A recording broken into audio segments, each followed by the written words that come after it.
ఎక్కడ సంజు శాంసన్, ఎక్కడ player of the మ్యాచ్‌లు, ఎక్కడ ప్లేయర్ ఆఫ్ ది టోర్నమెంటులు నిజంగా సంజు శాంసన్ జర్నీ చూస్తా ఉంటే మాత్రం ప్రతి ఒక్కరు కూడంగా చాలా ఎమోషనల్‌గా ఫీల్ అవ్వాలి. చాలా ఇన్‌స్పిరేషన్‌గా కూడంగా ఫీల్ అవ్వాలి. ఎందుకనంటే సంజు శాంసన్‌కి న్యూజిలాండ్ సిరీస్ తర్వాత అసలు టీ20 వరల్డ్ కప్‌కి ఆడతాడా? అసలు అవకాశాలే రావు అని అనుకున్నాం మనందరం కూడంగా.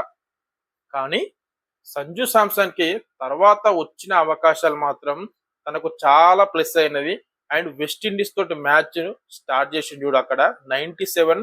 దాని తర్వాత నిజంగా సెమీఫైనల్ గాని అండ్ నిన్న ఫైనల్ గాని మామూలు పర్ఫార్మెన్స్ కాదు. సంజు శాంసన్ ఫ్యాన్సే కాదు ప్రతి ఒక్కరు కూడా చాలా హ్యాపీగా ఫీల్ అవుతాం.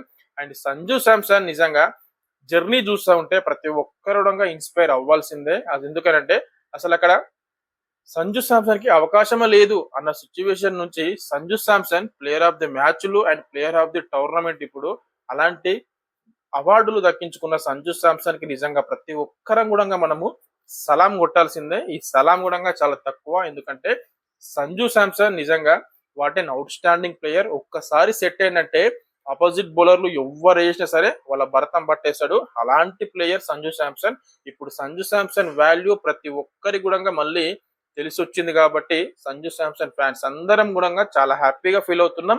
సంజు శాంసన్ ఫ్యాన్స్ అందరూ ఈ వీడియోని లైక్ చేయండి అండ్ ఈ వీడియోని షేర్ చేయండి.